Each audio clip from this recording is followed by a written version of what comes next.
somebody answers the phone and put you have a tag on it that says VIP. You know, that's important, right?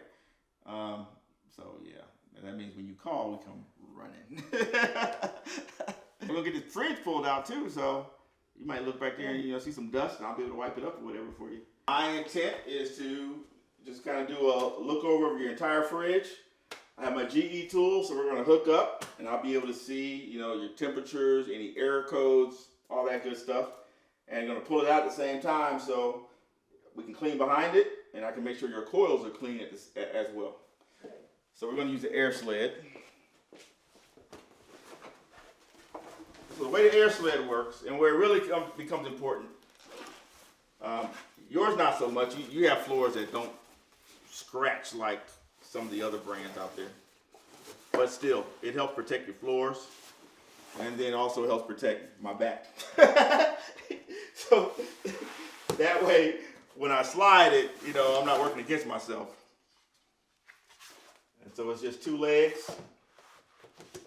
And I tell you, especially when I'm doing like big stackable washers and dryers, oh my gosh, this thing comes in handy.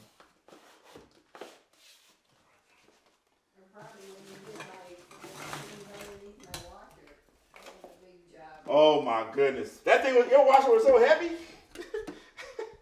I still laugh about that. I was like, wow. We were struggling on that thing.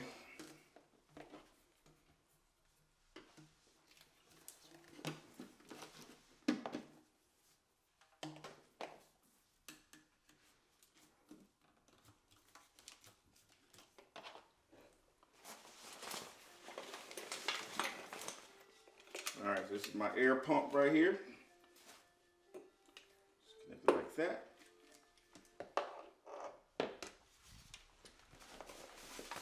Then I will travel with my extension cord. And we're gonna see where we're gonna plug this in at.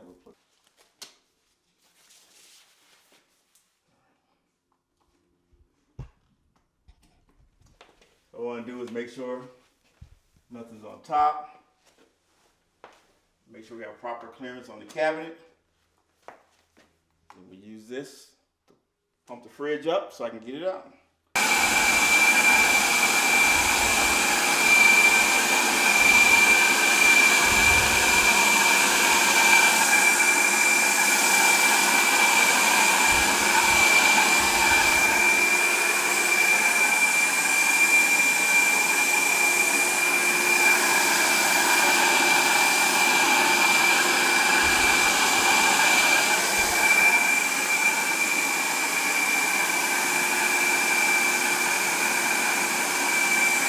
Back here,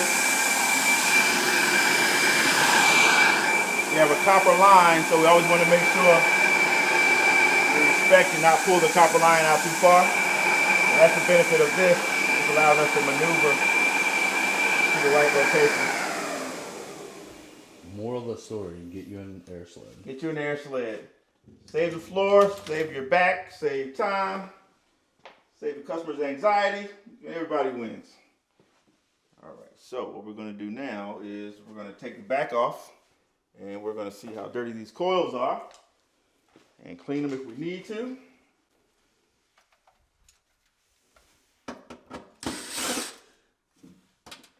And I would say at some point you probably want to get a steel braided water line. Doesn't have to be 2 days, but probably needs to be 1 day.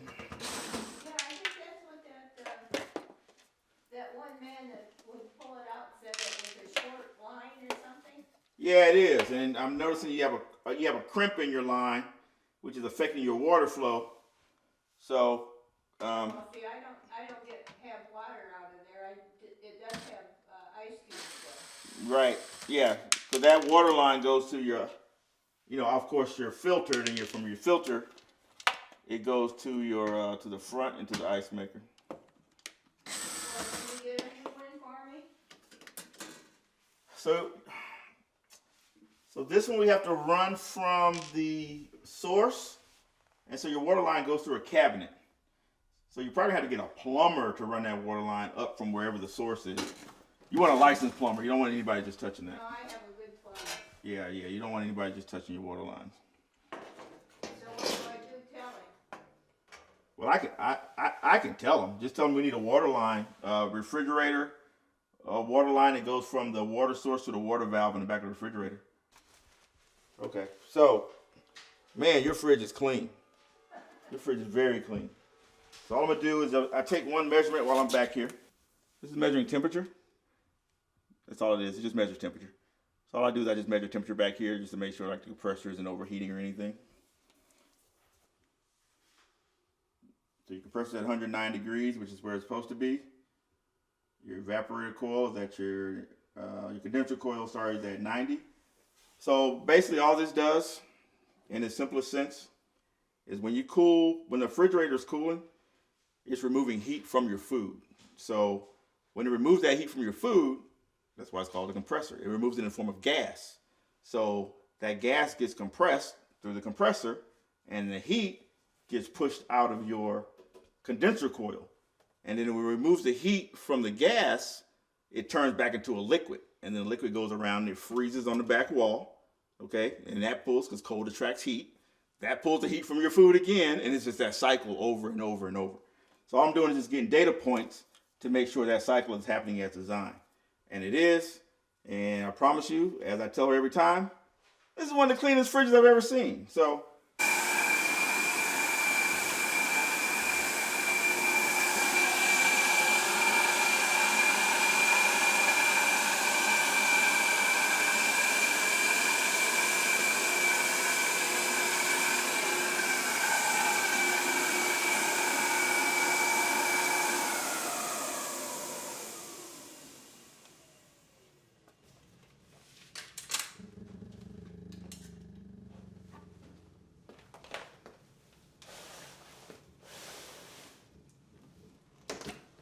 inside the fridge, what I did is I took temperatures just to make sure that the fresh food section was at the recommended temperature, and at the freezer section we're at temperature, just to make sure there were no issues there.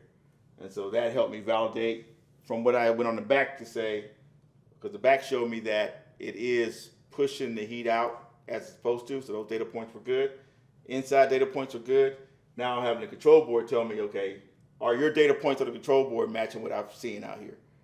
And so it's just multiple ways to quality check for the same information. And so she doesn't have any active error codes on her system. So as you can see, that's our fault codes. And then from my phone, I go through, and now I can go into diagnostics. I can kind of look at different things, seeing what the load status is. So right now it's in defrost mode. I can turn on heaters, turn off things if I want to. See the state of the cooling system, where the valve is, the state of the compressor, doors, status. Tells me how many times each door has been opened. Ice maker tells me the ice maker's on, because sometimes you might come into a job and it's not making ice, and you find out the ice maker's off. So before you start taking stuff apart and doing all that, you just kind of look at the settings and seeing what the control board is reading. And if I want to, I can operate loads from where I'm at. So we have a setting on here called service mode. So I can come on here right now, and if I want to test all the fans, I can just click the button that says all fans. I'm sorry, I clicked off, but I click the button that says all fans on, and this is going to go through and start turning the fans on, so I can understand what the RPM is and if they're working as designed. So if you look here, it's already running. Freezer fan, RPM's going up. Condenser fan on the back, which I was working, RPM's going up. Freezer in the fresh food section, RPM's going up. So I know that it's able to move and distribute the air as it's supposed to. So those are just all the systems I'm checking. So that way, if I identify something, we can go ahead and move forward and start the process of getting it repaired. So it doesn't become a big repair later on and you're losing food and things of that nature. Cycle history. So cycle history gives me all the temperatures over a period of time. So I can see if there's any blips on the screen, like, was there a day where it was 80 degrees in there, telling me something's wrong. But these look pretty good. Tell me what the minimum and max temps are. Okay, I'm good with that. And then I can check info and settings, see what she has it on. Our set point, she has it set at 37 in the refrigerator. We're good. 0 in the freezer. We're good. Okay. And the main thing was just checking the door gaskets and just making sure that moisture and heat from here are staying outside the refrigerator so it doesn't mess up the cooling and defrost cycles. So sometimes you might have a gash in there. If you ever look in and you see ice on the in the freezer, that means some type of air, snow, same thing as snow, right? Some type of air mixture, moisture has gotten in there. And so we want to correct that so it doesn't become an issue long term. All right. So fridge looks real good. I don't anticipate much risk on her appliances because she takes care of her stuff. That's really what it comes down to. That's just a testament of her taking care of stuff. But still wanted to clean the floor back there just to make sure that, you know, that stuff doesn't get up in your fan. So I got a little pile over here. I'll get up before I leave. Okay, we work on a lot of dishwashers. So I try to get the whole system. So one thing I want to make sure is that on the sink side, because the dishwasher is going to get this water from under the sink and it's going to drain under the sink into the garbage disposal. That's her setup. So I just want to make sure there's no leaks or anything over here I need to be worried about. As I look here, so it's pretty solid. Garbage disposal. The only thing I would recommend, so under your sink, Yeah, you know, you have your garbage disposal. yeah, You got your line coming from your dishwasher. yeah. So your line's coming like this, you know, up to your garbage disposal. That's a problem, right? Because you don't have an air gap. I don't know, you ever seen an air gap? Like it just sits right there. Kind of looks like a soap dispenser, but it just has. It's where they put the thing there for the water conditioner thing. Right. Right. So, That's well, where it was.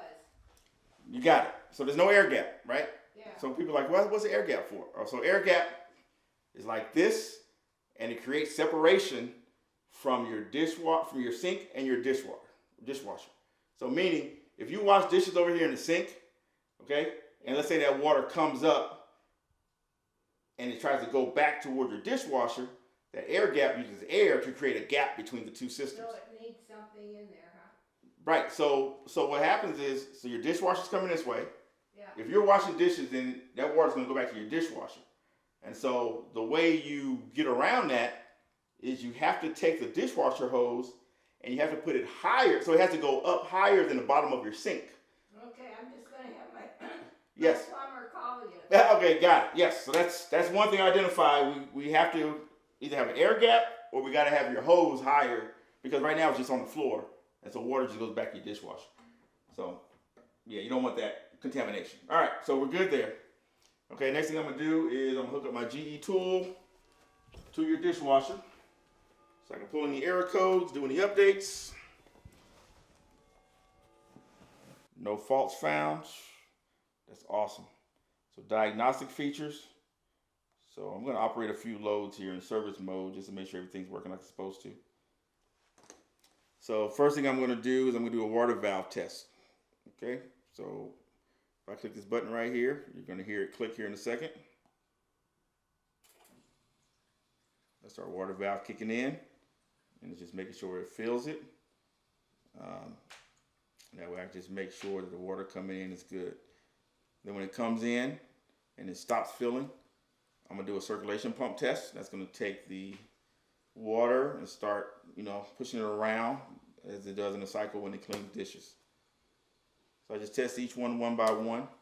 And what I'm doing is I'm listening for noises. I'm looking to see if the water level is where it needs to be. I'm making sure it drains, and I can hear it draining over here in the sink. Those are all the key things on a GE dishwasher. As I highlighted in my GE dishwasher training on YouTube, that you want to look for. Maintaining your appliances, especially preventive maintenance, is very important. You get a couple years out of it.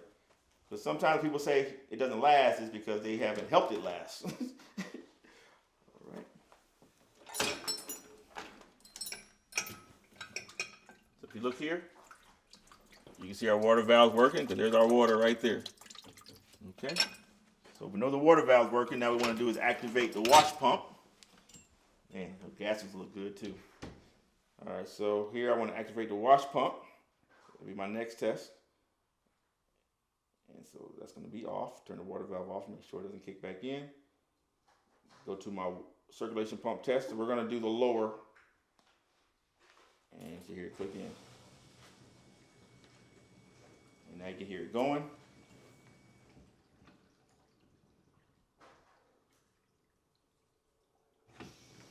All right, I'm just opening it while it's mid-cycle just to see. And you want to see that arm moving around so you know you're getting good circulation. All right, so I'm going to close that. Then I'm going to activate the upper test. And so what we hear right now is the diverter moving.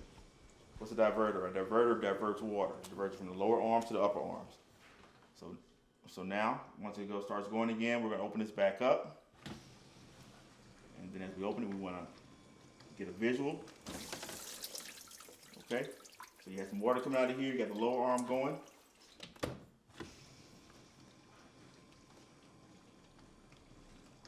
So this thing is powerful. So it's the power of the pump that's pushing the water around.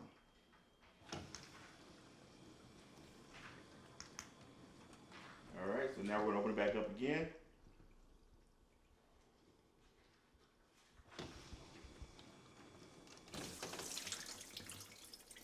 This is nice. Very nice. All right, we're going to turn all of them off. Okay, so now we have it all off. We want to activate the drain pump. So now we want to come over here and just kind of listen as the water comes out of the dishwasher through the garbage disposal into the sink. So it's going to do it for approximately 70 seconds.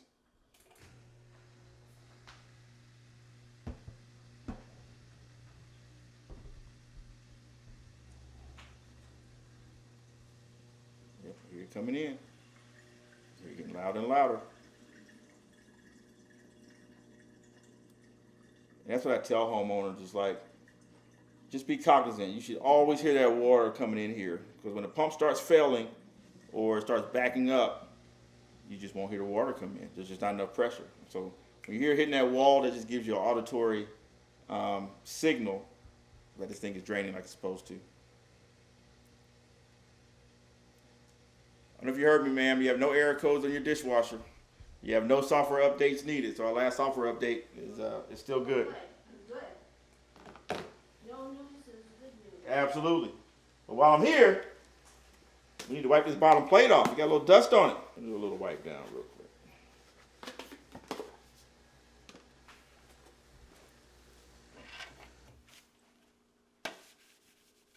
You mean something I had is dirty? Oh, yeah, you got a little dust over here. Just a little bit. But it's at the bottom, right? You can't see it. I wouldn't take that off. Right. For sure. All right, dishwasher's going. We're good. All right, we're getting ready to segue into the stove over here, just so you know where we're going next. All right, so it's cooking season. It's cooking season, so we definitely want to talk about the stove here. All right, so the main thing, and make sure I tell you, and you probably know this, ma'am, do not use self-clean on this oven. Whatever you do. No, I did it once. Don't do it again. and the reason is, as time goes on the stove, that self-clean just gets so hot that it starts, messing with the door lock. It could burn some wiring. Most calls around this time of the year, especially the holidays, start with, I turned on self-clean and it usually ends with something on the stove not working properly. All right, so the main thing we want to check, and I don't know if you know this, but this is something a wise technician taught me. The only way to tell true temp in an oven is with a cast iron skillet, okay? Because I the have a cast iron skillet. Hey, look, ma'am. Look over here. Oh, that's a big one. I got a little cast iron skillet. So what we're going to do is we're going to put it in there, and man, we're going to check temperature through our cast iron skillet. And we're going to see how close the temperature matches to what's on the control board, because these ovens have at least the GE stoves have a calibration feature. So like, let's say it was 10 degrees off, I can calibrate and, plus 10 degrees so it matches what the true temperature is. Because over time that starts fluctuating as well. And then we're going to check make sure the upper and the lower heating elements are both getting hot. Because what happens when a stove cooks your food, the temperature goes above what you want and it goes below what you want. And that's how it evenly distributes the heat to get it to heat properly. So what we're going to do, mini cast iron skillet. Won't give me any pancakes out of this. All right. So we're going to pop it in there. That's right. You don't need it. And then I'm going to let that do it. And then I'll check the burners as well. So while we're here, we're going to go ahead and check the top burners on the stove just to make sure if it has the inner ring and the outer ring, both work. Inner ring and outer ring means small burner, large burner. All right, so we're going to start with the rear. And so for the rear, I'm just going to put it on high.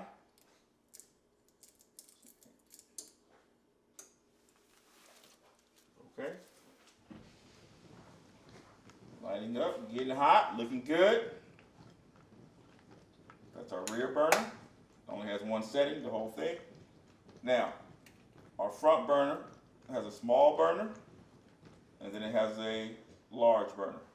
So we're going to test the small burner first, as you can see. Looks good. I'll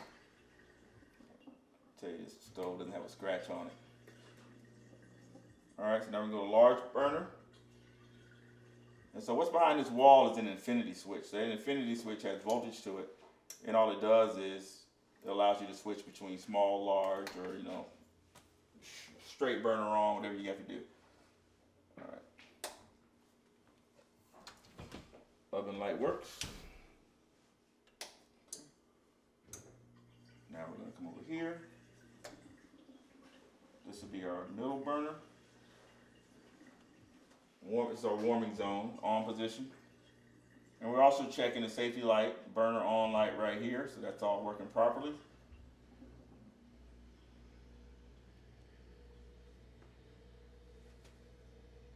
Okay, turn it off. Now we're going to go rear. Let's go high.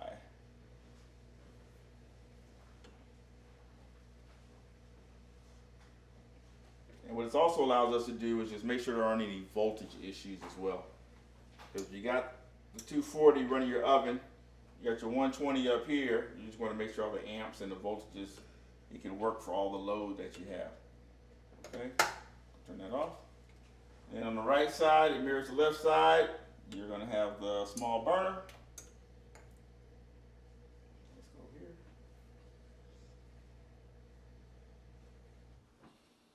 Okay, and we're going to have the large burner.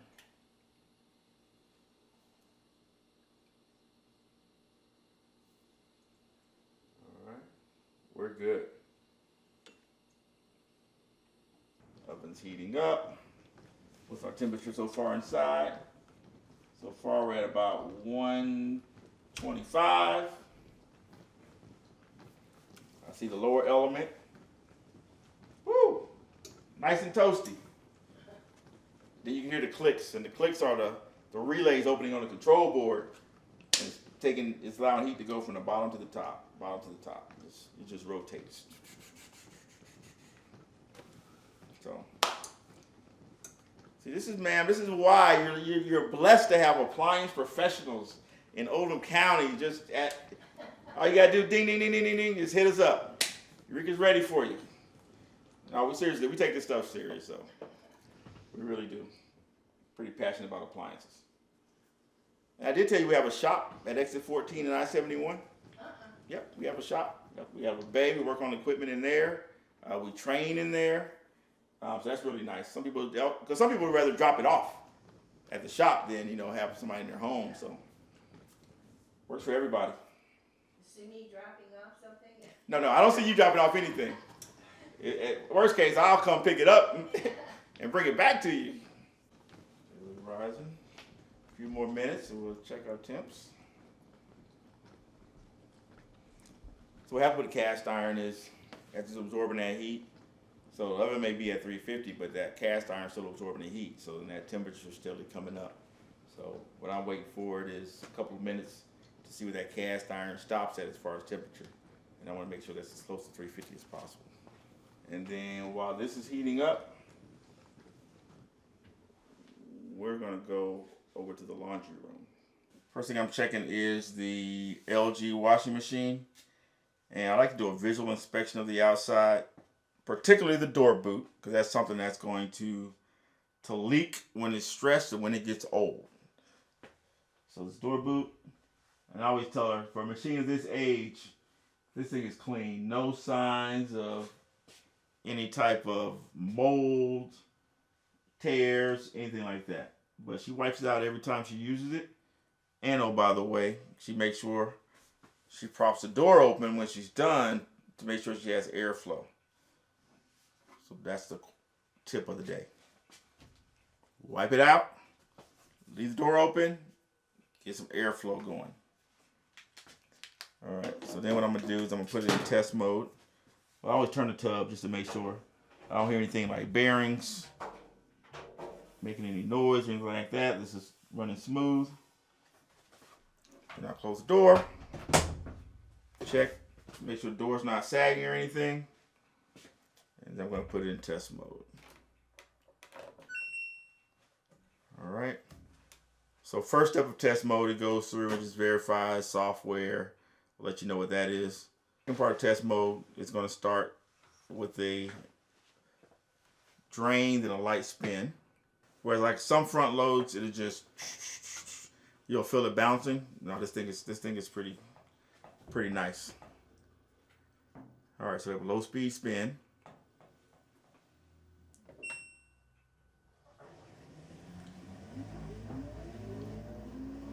Now we're doing a higher speed spin, so you can see the RPMs are going up on our screen here.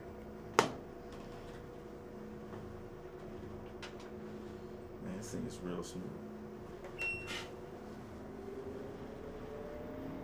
Then we're going into a higher speed spin.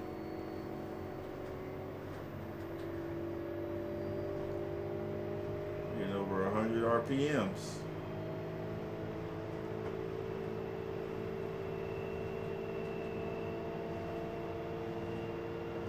Okay, we're going to come out of our spin. Next, we're going to start activating water valves. Just to make sure our valves are good. Let's see, we have some evidence of some detergent spilling through here. I'm just curious. Okay.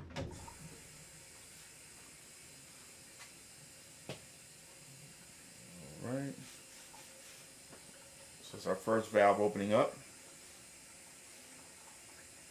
We'll go to the next valve.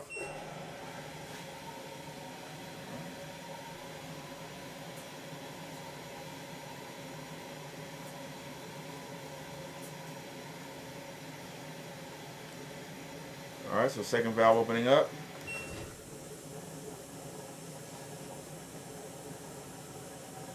Third valve.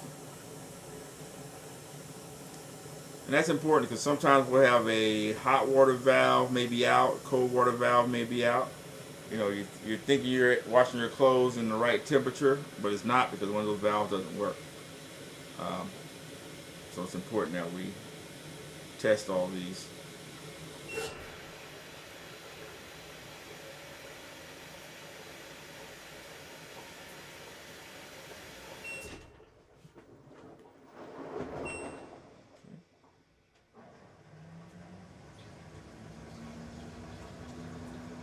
Taking it through a drain and looking at the speed of the water leaving the system just to make sure the drain pump is able to push it out at the right rate.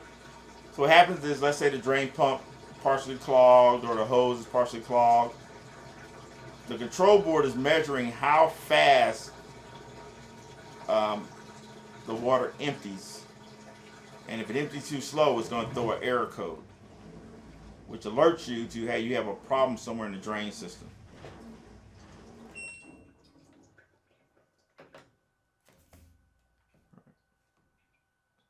So her machine is solid, no error codes, all the systems are working as designed. Okay, so we're gonna go over to the dryer. Now this dryer doesn't have a test mode on it, but there's still a visual inspection that we're gonna do on here. One of the things we inspect, first of all, is gonna be the drum. Then always like to go down the chute. Just make sure there's no rips or tears. And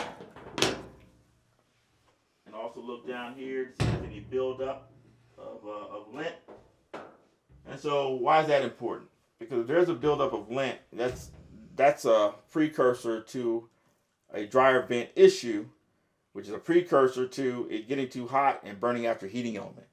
So if we can make sure that these things are flowing right and we have good airflow, then we can potentially prolong the life of the heating element and help prevent some costly repairs. So we're going to go ahead and run. So we're going to run on both sides. We have sensor dry and we have manual dry. What does manual dry do? Manual takes basically your manual entry of your temperature you want to reach, and it's going to get there. Sensor dry is going to say, oh, you put, socks and shorts and a shirt, and they're this wet. Every time it goes around, it runs past a sensor that's measuring how much moisture is in it, and it's going back to the control board and telling the control board, hey, here's how long you need to run. And then when it's dry, it's going to say, all right, you can turn off the cycle now because we've reached the clothes are actually dry. So we're going to go speed dry. And so here I listen for a lot of the stuff you can tell. Wheels, idler pulley, you're going to hear a squeak, right? Or you're going to hear a thump, thump, thump, thump, thump. That wheel has a high spot or a low spot. So all those things, once again, they just give you clues as to what's really going on. But the main thing I want to check is temperature. So I'm going to let this run a little bit. Then I'm going to do a temperature check. Yeah, these appliances are in real good shape.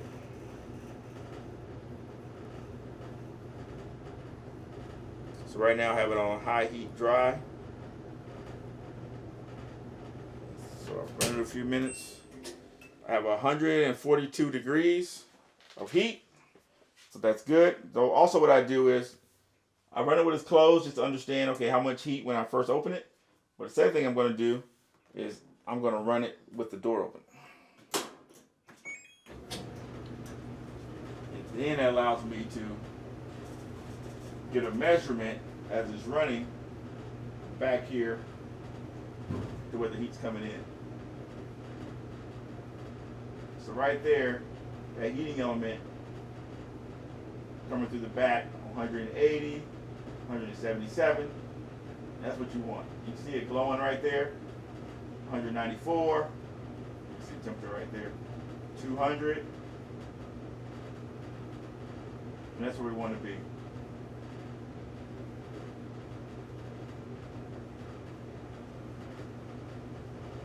To 19.5 is my last clock reading there.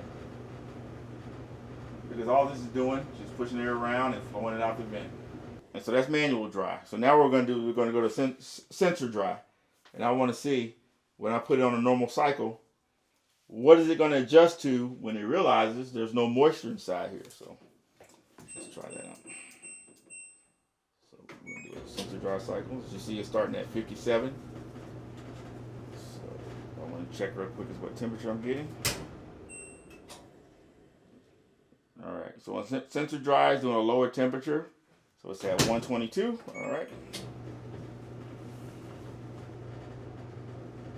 All right, so if we look here, it automatically jumped from 56 minutes down to 55, down to 1. It went long enough to understand that, hey, wait a minute, there's no moisture in here. So he goes through so many cycles, tells the control board, and the control board finally says, all right, look, we ain't gonna sit here all day just running this thing, running heat. So that's the benefit of the sensor dry cycle. So I would always highly recommend do sensor dry versus manual because it's definitely going to save you energy. It's gonna run less, and it gives you what you need to get the job done, which saves on your wheels, saves on your motor, all those things. Bam. There you go. Sensor cycle works as designed. All right. So once again, this customer is very proactive when it comes to appliance maintenance. She ever has an issue, she's quick to call me. We come out here. So we really baby these machines. I remember this one specifically. So when she first moved in, the washer was over here and the dryer was over here. And they weren't, the washer I know wasn't on the pedestal. I'm not sure about the dryer. I think both of them may not have been on pedestals. So she needed pedestals put on. So we put them on pedestals.